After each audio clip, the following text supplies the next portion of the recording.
Okay. Well, welcome everybody. Thank you for joining us today for the AMS Mountain Meteorology Webinar that is organized by the Committee of Mountain Meteorology. I would like to just say that we want to give a lot of thanks to Ethan for running this seminar series for Ethan, I'm not sure how long you did it, quite a while, I think at least a couple of years. And so thanks to Ethan, we're actually transitioning to some new leadership for the webinar. Myself and Jonathan Metz, if you want to turn on your video, Jonathan, so everybody can see who you are. Jonathan is a graduate student at the University of Washington, and also Matt Jeglum at NOAA. The three of us are going to be taking over from Ethan, and we will be running the Mountain Meteorology webinar moving forward. So if you have any ideas for future speakers, please let us know. We are actually working on the next Mountain Meteorology webinar that will be in November of this year. Matt Jeglum is very closely connected with fire weather prediction, and he's working on getting somebody that was actually part of the Fire NATO NWS team to give us our November webinar. So stay tuned for that. We'll give some more details on that once we have confirmation. So with that, I'd like to introduce Mindy Brugman. She's here from Environment Canada, and she's the Senior Research and Development Meteorologist. And she's located in Vancouver, BC. I worked with Mindy in a past project as a graduate student, looking at snow V10 over the Vancouver Olympics, and so it's great. We look forward to talking about snow level forecasting in Canada.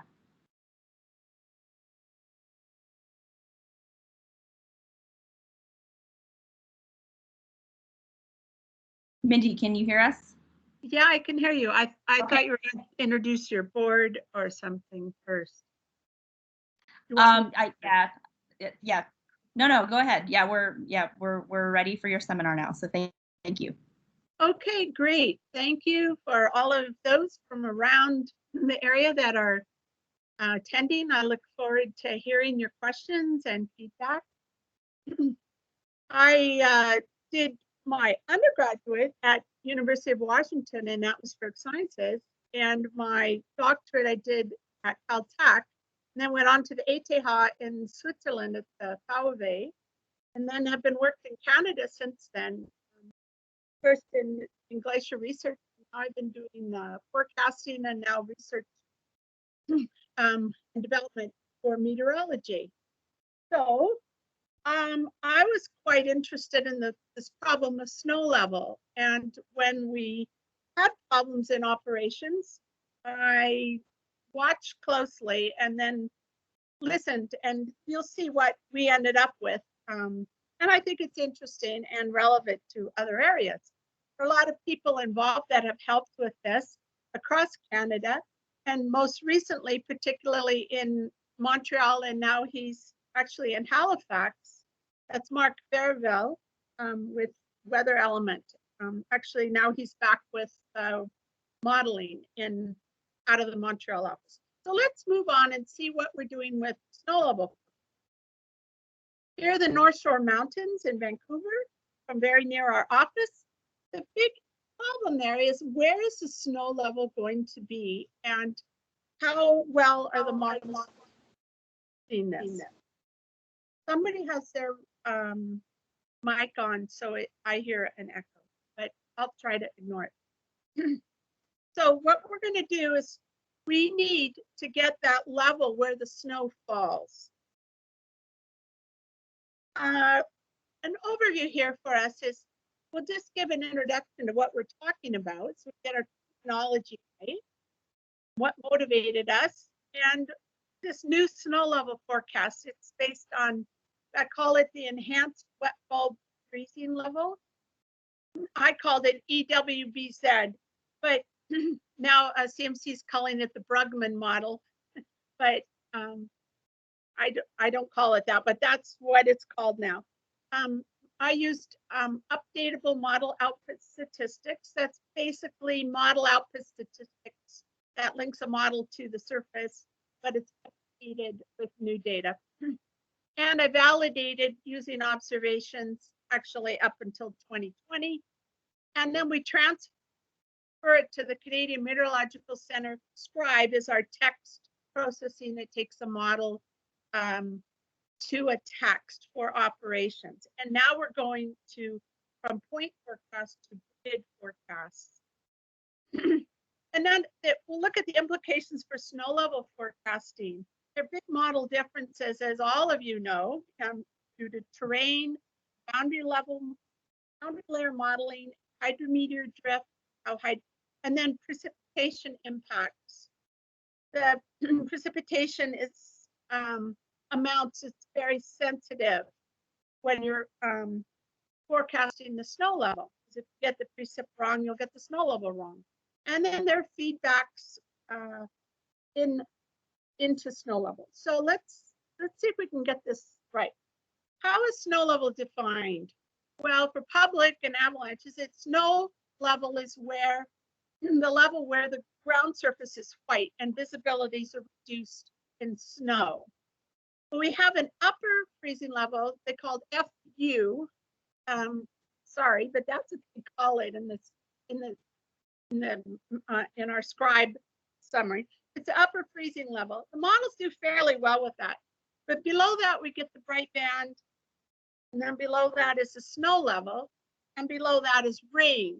Now, the models try to simulate this, right? But there's a lot of physics and a lot of careers have been developed and on trying to get the snow level right here.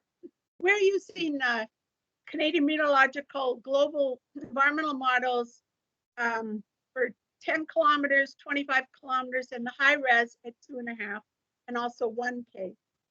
And we'll use the temperature and the dew point is transferred from the model to the actual terrain. So I got that right. What's our motivation? Well, look at these huge storms that attack BC, and we'll have hundreds of forecasts of all different types occurring, from rain to snow to wind to freezing rain. The forecasters have to get this right. And every model may have a different precip amount, different snow level, there are different physics, and it's really difficult for forecasters. So they called for help. One also motivation is most of our warnings, November through March, are for snowfall in the Yukon region. You can see there that December, January, we would have huge amounts of snowfall warnings, about 50. And the one problem is that for Pacific Storm Prediction Center, PSC, they do pretty well. The critical success index is a little, is 0.51. But the scribe, the automatic forecasts are rather poor, 0.38. So we need to improve this. As wonderful and great as the models are and how good as they're getting, there's still problems, and we have to improve it, post-processing. As well, communicate to the modelers that we have to do this. Our attempt here was doing it physically based. Let's look here too at Kelowna. That's about in the BC interior. And there, the red is the model vertical profile from the radio sonde. And then the blue is the actual, or the purple, whatever it is. And you can see that the model has the elevation at 780 meters at 7 degrees centigrade, but the actual here in case was 400 it's 400 meters. So the actual surface is, even in a big, huge valley like Kelowna and Okanagan, there's like 300, 400 meters difference. There are many places like Revelstoke, it's almost a kilometer difference between the model and the actual elevation. And even with the high resolution models, we are getting sometimes points on the side of the valley, like the Hope above the valley, and it keeps giving snow when it's not actually snow. So there's a need to bring the model to the actual surface. And that's what we had done. Also, there are differences in the models. The high resolution model is the red line there. This is for Kitimat. Below 700 millibars, the models differ greatly. The regional model, which doesn't have the more advanced microphysics in it, this is Milbrandt-Yao microphysics in the high-res model, it does a lot more parameterization, but it tended to get the temperature more right. And so in this case, the new forecaster on the desk said, I'm going to put a rainfall warning out for Kitimat. And the old time forecaster grabbed them and said, no way, put out a heavy snowfall warning. This is really difficult for forecasters. I can't solve all the model's problems, but we're trying to help them. And part of it also is communicating with operations. The upper freezing level for the high-res model was quite a bit higher than the, and like so the coarser gridded models for this showed it was all going to stay snow and very strong outflow. The high resolution was 8 to 17 degrees centigrade warmer and did not have strong outflow winds. Basically, the problem with the model was the regional was too cool in the boundary layer and kept the outflow, but the high res often warms up too fast. So we say that there's probably too much mixing in the high res and a lot of the models. But I can't solve all the problems, but we're just wanted to know, what do you think really happened? Like, who was right? Did it pour down rain or did it snow? Well, what happened, it was a major snow event in the North Coast. They had so much snow, they buried the town, and the native village in Kitimat was evacuated. So basically, we don't want to miss those kind of forecasts, right? We need the snow level accurately, but I have to be careful not to overpromise everything. So part of my effort was looking at how the models were performing, as well as trying to take the best we can, and some of the new models are absolutely fantastic, and make sure the forecasters can use them without giving up. But we need for snow level for safety and planning. I mean, towns are buried, for snow removal, for travel over mountain passes, and to help prevent avalanche accidents. In this case, there was a number of people died. Now, one other issue in here is precipitation. I'm sure most of you are aware that if you use the more advanced hydrometer schemes, you can allow precipitation to drift with the wind, and it will fall based on the density or the size of the particle. And so you can get hydrometeor drift downwind. But there are other things they've tweaked in the models. And in this case, taking the regional model, which is 10 kilometers, that's a blue dot, subtracted from the observations, you can see that as we go to upslope areas, we get much more heavy precipitation than we do for the high-res model. Whereas the high-res model shows the precip drifts downwind. But even as we go across the whole scheme, there are huge differences in the models, which will result in big differences in the snow level. Tina and I and others did a paper related to that, and there's been improvements in the model since then. But still not absolutely perfect there. Here's a concept I sketched up to show what I'm thinking of. Now we've got the upper snow level, which is actually the upper wet bulb freezing level. If the atmosphere is saturated and it's precipitating, the upper freezing level equals, the dry bulb equals the wet bulb because it's saturated. So they're the same. So a simple model will just pick out the snow level to be the upper freezing level. But we know that's way high above the actual snow.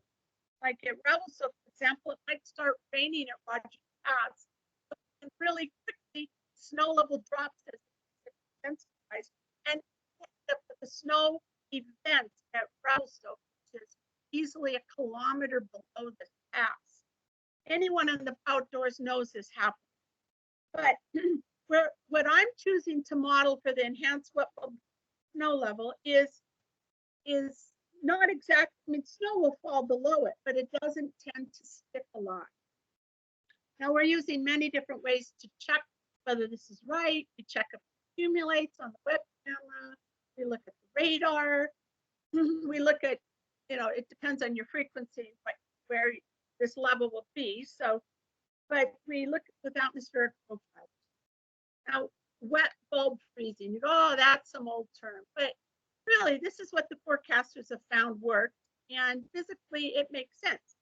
Just if you have a wet, if it's all wet around where your thermometer is and you sling it and it cools down and it gets in equilibrium with the environment, it's much like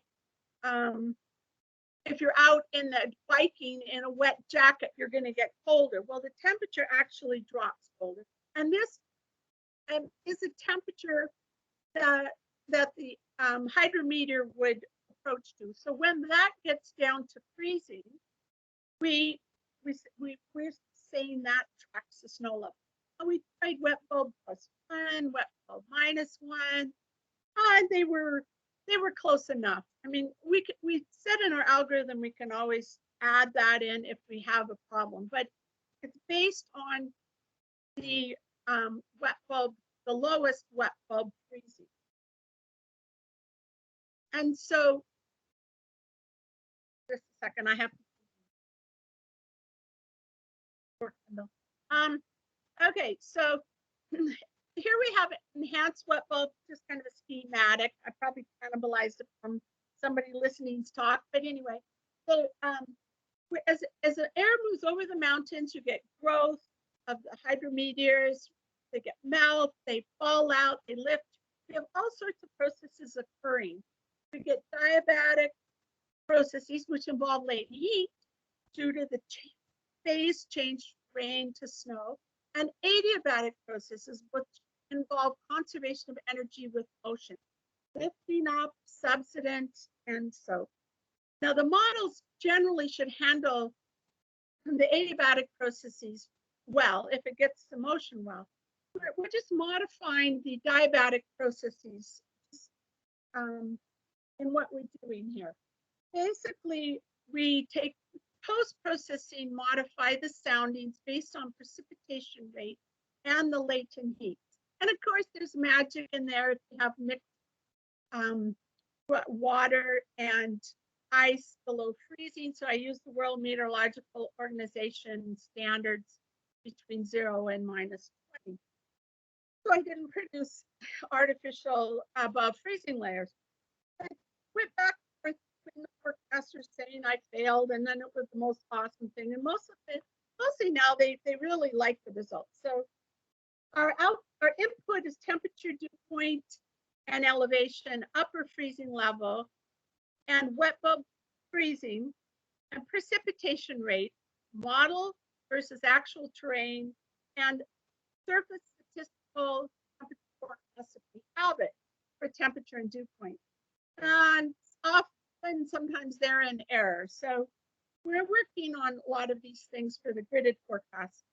And they're getting quite good, but we're still working. The output is a new vertical profile and then also condensate amount, which means when you cool the atmosphere due to melting of the snow,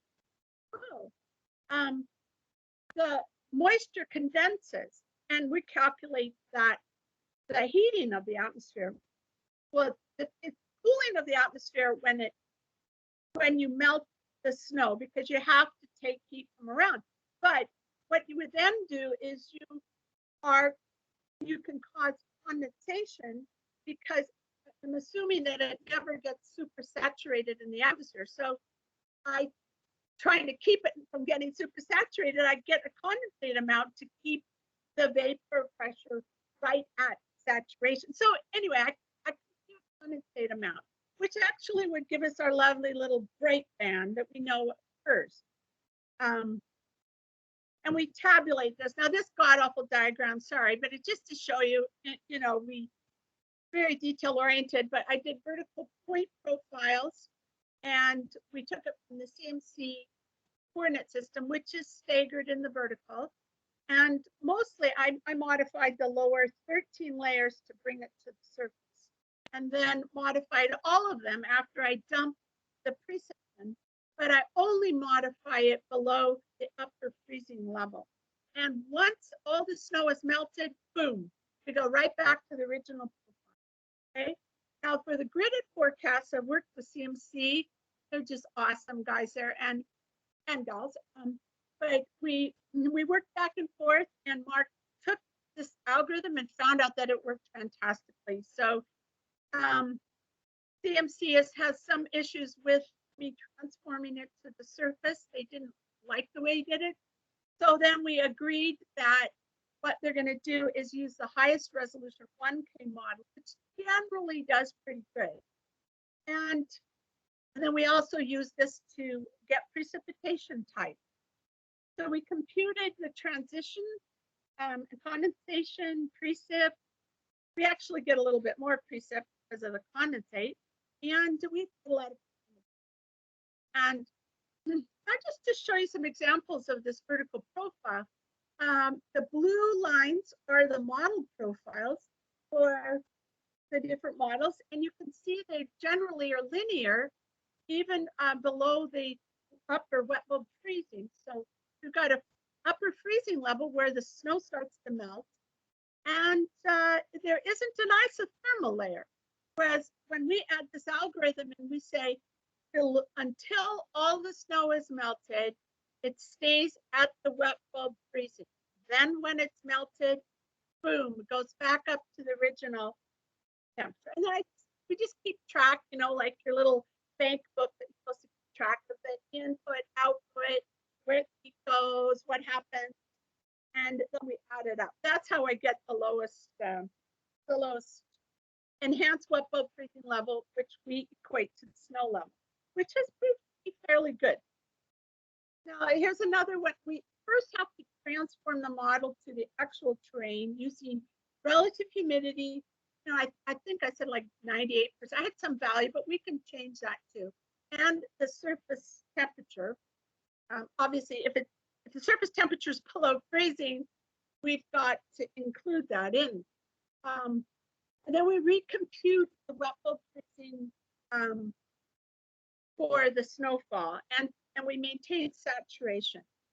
And so it's just simply, you can recognize that you've got to have a vertical isothermal temperature, and then there's a very unstable layer at the base of the snow level. And if you've ever been in the mountains or driven over passes, you know that that actually does occur. Sometimes it's maybe +1, but on average, for the coarseness of most of these models, this actually works really well. Okay, and let's go on. How well does it work? Well, we've done comparison to observations for many years, compared to the dry bulb and wet bulb, and the wet bulb freezing before and after snow level lowered, and also looked at wind, pressure, cloud cover impacts. Of course, all those will change, but we're trying to keep this as simple as possible, and it seems to work well. Also, we look at the precip type, amount, and density, and compare snow level to freezing level. Here's a diagram that just shows a cross section from Vancouver Island in towards the interior. Just to show you that we have XSI was the Mount Sicker radar, which got sick and isn't there anymore, but we're going to be replacing with other radars. And across Georgia Strait, and then we have the WUJ, which is the Aldergrove radar, which does work great, but you know, has limited visibility. And then we've had a profiler at Squamish for quite a while, and during the Olympics, as Kristen knows, we had many different profilers that we looked at. Then we look at Whistler. We have a high mountain observation station there, and we have the Coquihalla is a very good place to verify, and then into Revelstoke, we have a Silver Star radar. So the forecasters and we've really liked the vertical profilers as well. We've had multiple types and developed ways to get the snow level off of the UHF profiler, and then we also have the MRR, and then we have the regular. We don't have a dual pole radar yet in our region, but we're going to get it. So I try to put out these melting snow transition layer terminology, which I like. That is that layer that's between the upper freezing level where snow first starts to melt. Well, we know it melts a little bit above that too, but this is a simple model down to the lower wet bulb freezing. Okay, so we've got our definitions there. And as I said before, we know snow can happen below the lower wet bulb freezing, but it doesn't accumulate. And we're forecasting where it accumulates. That's what we need. Here's a vertical profile from Port Hardy. This is a trowel, the trough of warm air aloft. You can call it a warm conveyor belt, but anyway, it's a typical storm that comes in, and you have a near above freezing layer and up to -5, something above freezing layer aloft. But if the precip falls very heavily, it can convert that all to below freezing. So it's very tricky, but we need to use the whole profile to determine the snow level and the precip type and compare it to observations. Here's the UHF 915 megahertz wind profiler, which I'm in love with, but it died on a hot day, but we're trying to get it set back up. I know you've got a wonderful set of them on the West Coast, and I think they're just terrific. We have taken this signal to noise ratio of the vertical velocity, and we're able to get which works quite well, a simulated bright band. In order to do this, you had to grab the signal noise ratio at the highest level and normalize and do some fancy modification of the profile, but it's not rocket science, and it produces a great profile. I think it's better than what comes out with the instrument that's delivered. But anyway, then you could also look the lower one. This is a Doppler vertical velocity, and from that, I put the black line through. Looking at observations, we basically could tell that at about 4 to 4.5 meters is where we tend to find the snow level. It's generally near the base of the band. So this gives another way to check what's going on. Of course, you can have graupel, you can have hail, pellets, all sorts of stuff. So we look at it many different ways. This is the microwave rain radar, which was at the Coquihalla Summit, now at Squamish, and we can use it to track the precip type for verification. Snow is about 1 to 2 meters a second, and you can see in this case it did barely rain at the surface of the pass, which was rain is at about 6 to 8 meters a second. And the lower one also shows we can get enhanced reflectivity, but it's not quite as clear for the bright band. They set it up to favor, I mean, this is about, what is it, about 1 centimeter, and it favors rain versus snow. But you get high liquid water content in the snow level. But I really like the MRR spectral distribution. This is vertical elevation versus Doppler velocity. And that's cool because you can see all sorts of amazing things.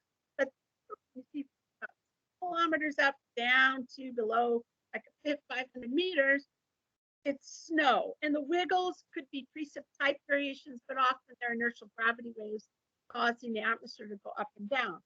There's aliasing, probably due to turbulence at the top of the bright band, and then we get into rain. So we could set this, we could track the snow level from the MRR quite well. There's one other thing too, is if we look at the UHF profiler, it also has a Razz, which is a radar acoustical sounding system, which I think is a cat's meow. Other people may not have liked it, but what this amazing thing does is the radar is about 30 centimeters for 950 megahertz. So what this does is it sends this crazy sound pulse up, and that interferes, creates break scattering with the radar, and it actually gives a reflective price. So you can then, as high as the sound wave goes, in this case it went up to 1.1 kilometer, you follow the dots there, you get a virtual temperature virtual temperature. It's not the actual temperature. And look how the virtual temperature increases. And then it has a warm nose at about 500 meters and then goes down. So this is really amazing. Now, if you look at the yellow line, this is the consensus signal, the raw signal to noise ratio. If you don't correct it, you can see that it jumps down within the bright band, and that is due to the how the wave is being sensed and come back. But it's very confusing signal to give forecasters. So that's why we corrected it based on the highest range when this was occurring. Anyway, you can pick out that bright band peak in there anyway. And that is where we ended up with our snow level. But look at this goofy thing. I mean, it actually linearly increases with temperature, with elevation, the vertical, but it's virtual temperature. And my point here is that virtual temperature, that is, the air is sinking through the melting snow transition layer, and that motion will affect your speed of sound. So if I went back in and corrected that for the vertical velocities, which we actually had, the Doppler motions, the Doppler motion is a mixture that we measure on the radar, a mixture of the air motion and the hydrometeor motion. So if the air is going up and down a lot, you're going to get the wrong precip type, obviously. But in this case, we can assume that the temperature in the melted snow transition layer is at the wet bulb freezing, and it's saturated. So it's at the wet bulb freezing, and it's at zero freezing. So from that, I can compute what is the vertical velocity in that layer. Anyway, basically, if people have been using this just for the models, they weren't understanding the data because it's virtual temperature, not actual. The actual temperature is, I'll just show, I mean, it goes isothermal and then goes back up to the, once all the snow's melted, and then goes back. So the actual profile might look goofier like this. And the warm nose could be because it's still subsiding, actually is warming a bit more. And also we have Graupel there, which could be moving faster. So I'm just saying this does not disprove our model. I think it proves our model, and I like these instruments. Okay, so now we can use the vertical profiler to get the upper freezing level, where the top of the bright band at the 4.5 meters a second, or very close to the bottom of the bright band.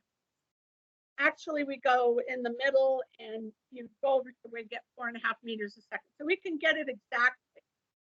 And then I compare the thickness from the upper wet bulb versus the enhanced wet bulb, and the model upper freezing level versus the enhanced freezing level. And then basically I'm getting the thickness of the melting snow transition layer.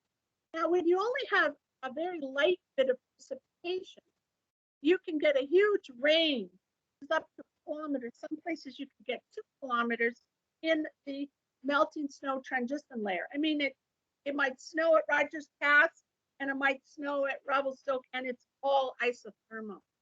Now, as we get higher and higher precipitation rates, I don't have as much justification, but we get a thinner melting snow transition layer. Like in California, when you get heavy precip, you might be just at the heavier amount, the limiting amount. Now, this is not actually real. The data and the observations agree with this. Unfortunately, our current scribe model has the upper freezing level minus the lower freezing level, or the snow level was about 100 meters. And that's why they're missing like 99% of the snow level forecast.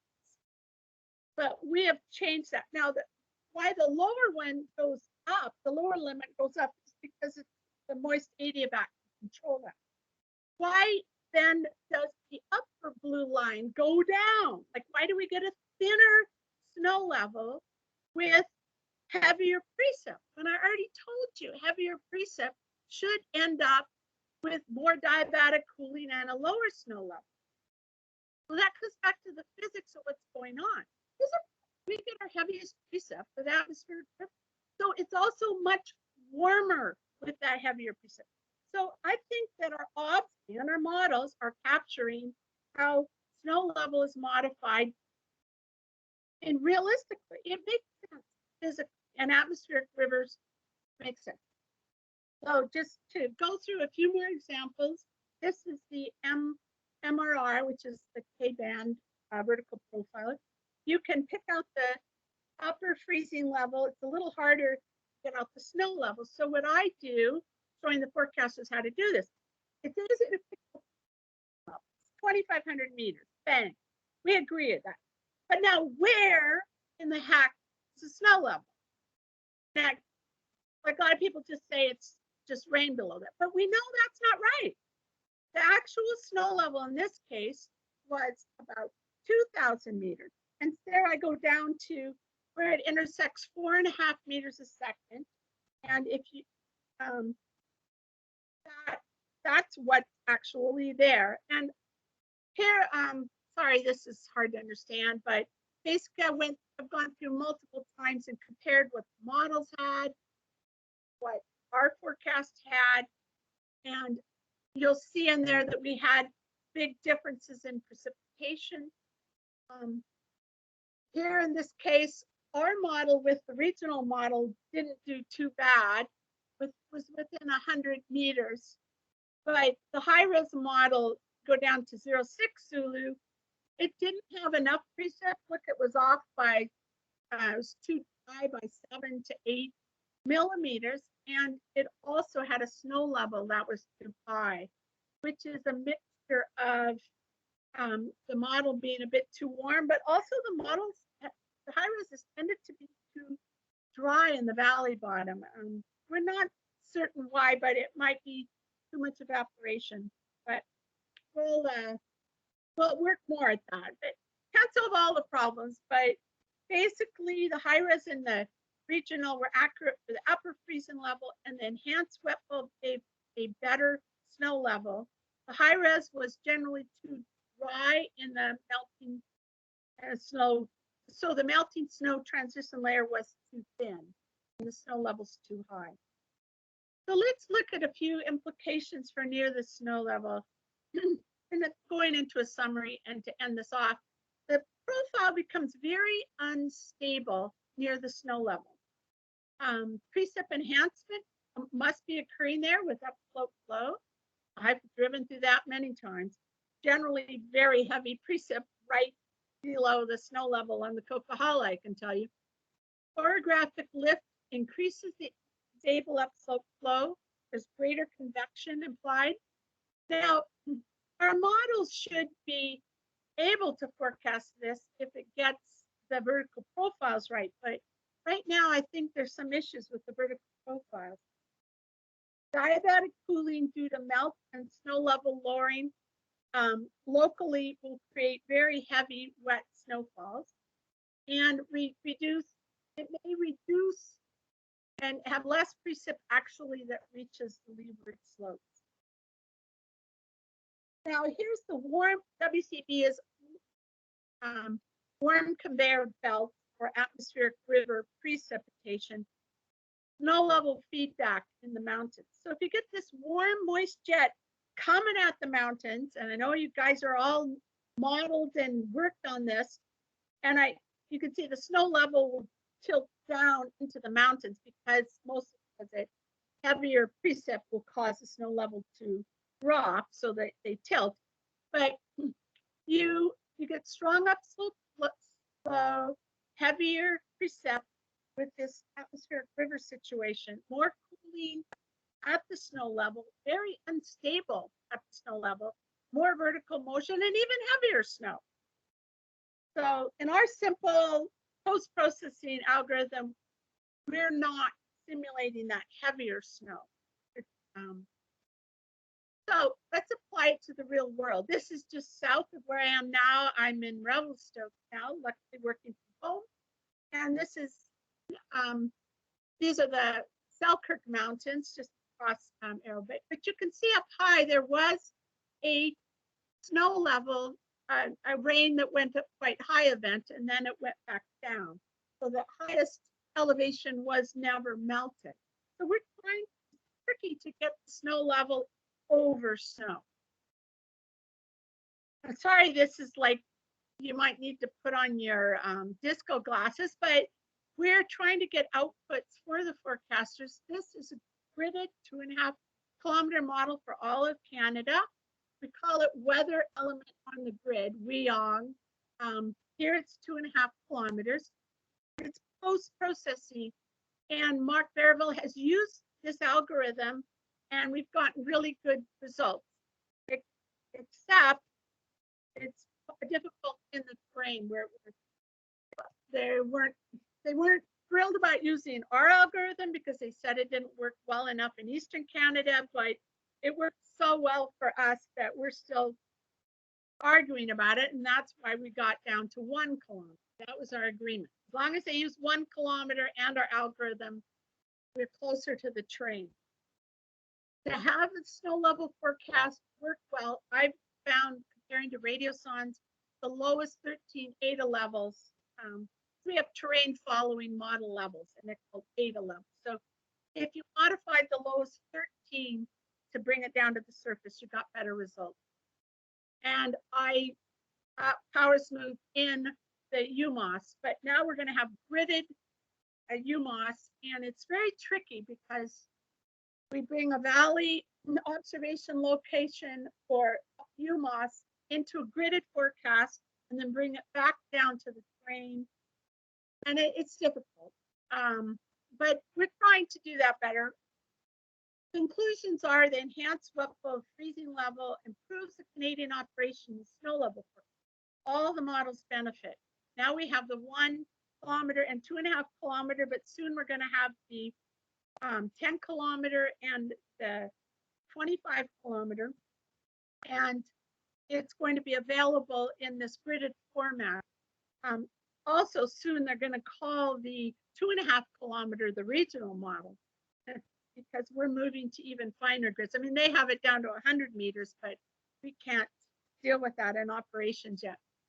We changed the vertical profile and it agrees with observations, which is awesome.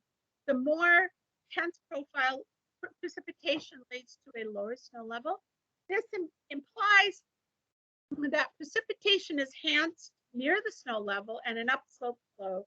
So that's an effect for someone else to do their thesis on, or maybe they already have, but it's a reality there. The method is used for point forecasts, and now we're applying it to the gridded forecast. So the main takeaways, what are they? Okay. First of all, it was important to do this post-processing of snow level. And we realized that the new hydrometeor schemes and the advanced models were supposed to already have it in, but it must be done. And the takeaway back to them was there's an issue, and it may be over mixing, it may be something else, but they're trying to solve it. In the meantime, we can post-process it and get a better result now. Once the model produced that well, we can just take this algorithm out. But this will always be needed for the models that are less advanced with hydrometeor schemes. They're interdependent. Precip and snow level is interdependent, and the type. So this improves using this enhanced wetflow freezing algorithm, which they're calling the Brugman algorithm, but it was done by a lot more people than just me. It is also more accurate and consistent for precip typing. So I was like yelling, I said, we need to keep the temperature and the precip and the snow level consistent, because otherwise forecasters spend all their time chasing rabbits, trying to make it consistent. So our goal is to have a consistent output. If the snow level is right, you must have rain or some freezing rain below that. And so, and for freezing rain, we took between 0 and -4 degrees. Physically, that's what works well. And then pellets if it's freezing rain at colder temperatures. So we know the models can also produce their own precip type, but this is the way we're post-processing that, so we have a first guess. And So anyway, if there are any questions, that's what we have done. And I open the floor to whatever. Great. Thank you, Mindy. It was a very interesting talk. We have some time for questions. If anybody has a question, you're welcome to unmute yourself, or you are welcome to also put the question in the meeting chat. Mindy, while we're waiting for some questions, I have a question for you. Has this algorithm been applied in other places around the world? And I'm wondering, kind of, this is a really important topic to get right. And so I'm wondering, has this been used outside of the Canadian models? No, we've just used it in the Canadian models, but of course we've used it in the areas surrounding in the US where our model extends to it, including down to California, and it worked really well. That's great. Yeah, I'm kind of wondering about, the South America and some other places that might be really interested in something like this as well. Yeah, it could work well. One thing I'm pushing for is for us to have several weeks to longer, like any model, even if it's 100 kilometers squared, we can bring it right down to the surface and give a snow level out weeks to months in advance. And I think this will be, it's a simple, physically based method that works. And we wanted to work with the ensemble forecast, particularly the North American ensemble forecast. Great. Thank you very much. Do we have any other questions? Please feel free to speak up now.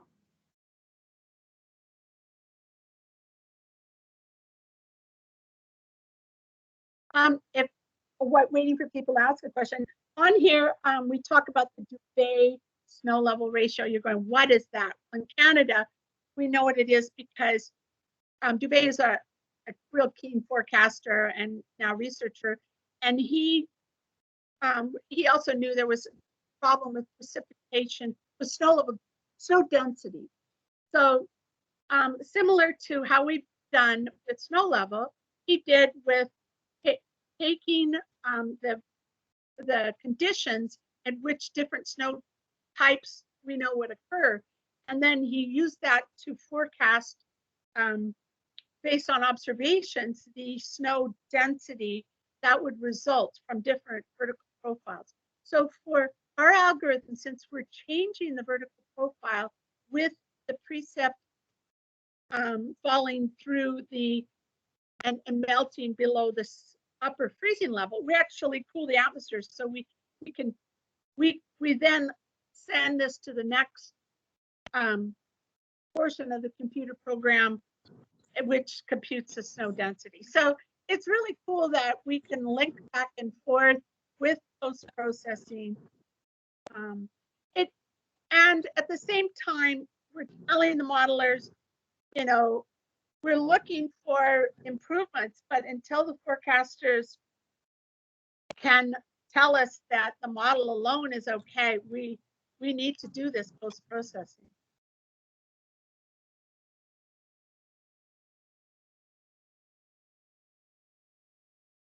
Do we have any questions? I had one question and comment. Go for it. I wanted to make sure you could hear me. I'm on my mobile phone. This is Alex in San Diego, Southern California. And believe it or not, we have mountains up to 11,000 feet.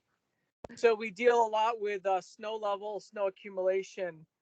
We also have the challenge of what is the snow level. So like you mentioned, the sticking area or the actual area where there's snowflakes. So what happens is, the public sees snowflakes and that's the snow level. But depending on the surface, the highway we're most concerned about, it may not be sticking. And then there may be situations where it's sticking on grass or some type of other material like leaves or bark, but not on the roads. So for us, the intensity, seems to be the world of difference. And you mentioned that and how the snow level is lower in terms of latent heat of melting, and then you get a lower snow level in those really heavy orographic type of areas. The one question I had, you mentioned grapple, and near the snow level transition. In our area, graupel is typically, by avalanche forecasters and skiers and such, is typically like a an ice-cased snowflake that occurs, often in a drier air mass, not necessarily, and not necessarily near, not in a snow level transition. What do you think the correct terminology is in the snow level transition where you have partially melted flakes, that have maybe an ice nuclei? I've heard people call it sleet. Obviously, if you live in the East Coast, it's not sleet. I cannot tell an avalanche forecaster it's graupel, because graupel is a snow pellet like styrofoam. So I'm just curious in that area and the dynamics of that area. What maybe is that just mixed phase? I've heard it called. Oh, well, you spoke to the right person here. I've had a bee in my bonnet about that terminology for a long time. I grew up in the Seattle area, and we called sleet what is slushy snow that falls, not the biting, hard little ice pellets that I'm talking about that we get at the bottom of the snow level. Now, what you're talking about too, which definitely happens, is a refrozen layer. Maybe there was, the snowflake fell through the melting snow transition layer, and it, cooled the atmosphere, so it created that condensate, and then that freezes onto this poor little crystal, and then it makes a rounded snow pellet. But sometimes you get soft snow pellets too. So I think that we need to do some improvement in our terminology, and I don't like to call graupel sleet, and then we have ice pellets, and then we have snow pellets, and it makes a huge difference for avalanche professionals, because it's a layer of ball bearings of different physical properties, and we could do better for that. So to answer your question, there's a lot of things going on in that layer, and if you have convection as well near the snow level, then you might end up getting more of the softer snow rounded pellets. This last spring, we tried to forecast snow pellet accumulation in Vancouver. It was like 5 centimeters. It was warning level snow, and it was pellet accumulation. It was causing accidents all over. But people freak out if you put a forecast for snow when it's above freezing and you get snow pellets, but they get mad if you don't forecast that this can happen. So yeah, we're in a quandary about that too. And a lot of people didn't like us to forecast snow pellets. In that case, they were relatively soft. So I'm not really answering your question, except I'm just, look at the vertical profilers. They're the cat's meow, I think, to understanding precip type. But you need to separate out the vertical air motions from the hydrometeor changes.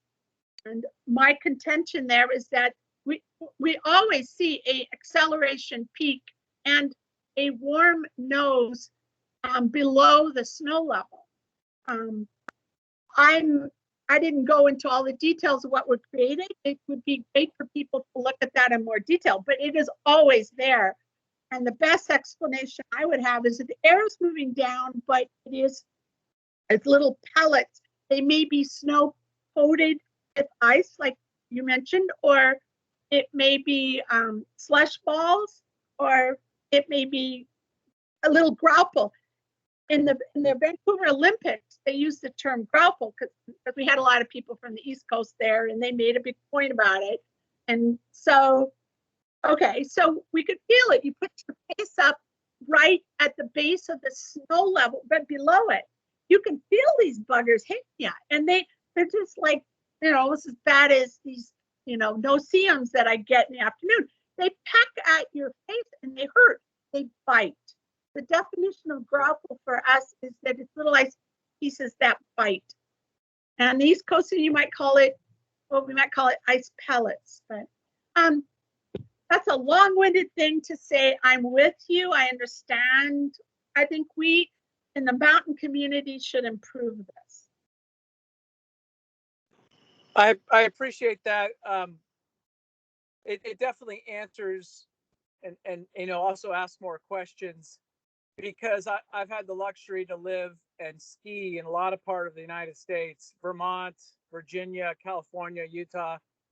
And at the end of the day, you have a little bit of everything, but you have a lot of things, like the things that sting your face in the transition area, whether it be freezing or frozen drizzle, whether it be a mixture.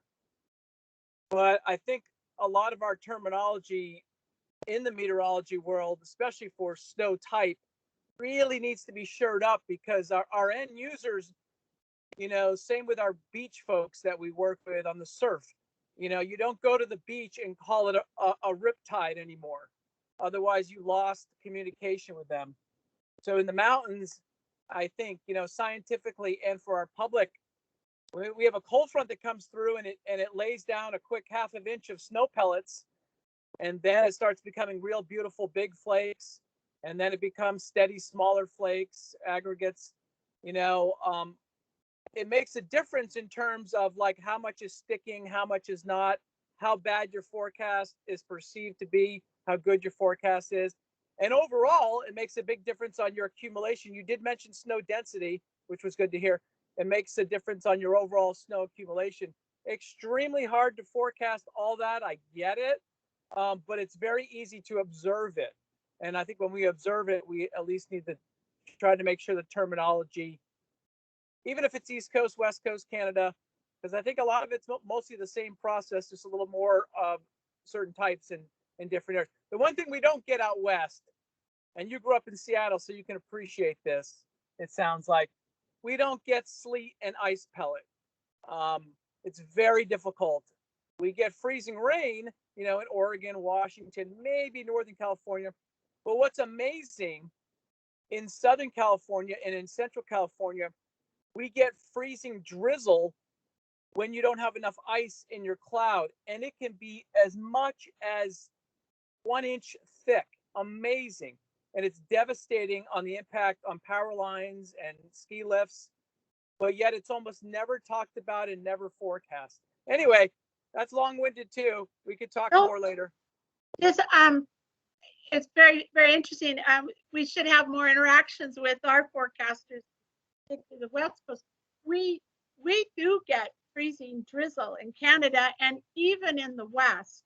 And the new high resolution hydrometer schemes are picking this out, and it's amazing. But when you get the big front that moves through and you get a dry jet coming in behind the storm. So it's warm, but it's dry. So there aren't any nuclei that make it through it. But what you do get is an unstable layer trapped, particularly in the coast of Vancouver Island and some of those areas, but you get an unstable layer at low level. And this tends to bubble up, and at the top of the mountains in there, you can get a layer that it will, and due to diabatic cooling at the top of that layer, you actually get freezing drizzle. And that makes like a bathtub ring, and that happens in the Monashees too. And I know just the situation well, it will happen. I've been checking our new high resolution models, and they may over forecast freezing rain and freezing drizzle in some places, but other places they're exactly what's happening. So our new models are phenomenal. And what I'm showing overall, even though I'm doing post-processing, it's kind of like throwing it out by doing our new precept type, but it's just an interim measure. But I can tell you, if you look at all the other precept types we have in our high resolution models, don't throw them out because they do catch freezing drizzle, for example. Great. Thank you very much for this very interesting discussion. I think we're at about an hour now, so I'd like to kind of end the call here. Mindy, I'm sure, is available for any further comments or questions that you have about this interesting work. So let's thank Mindy again. I wish we could all clap, like we would in a regular seminar, but thank you very much, Mindy, for a very interesting presentation. This recording will be available. I'll email this to everybody so those who could not make it can access this. And as I said at the beginning, we will be working on a mountain meteorology webinar for November based on fire weather and complex terrain. So stay tuned. So thanks, everybody, and I hope everyone has a great week. And thanks again to Mindy. Thank you, everyone, for inviting me and for joining. Thank you, everybody. Goodbye.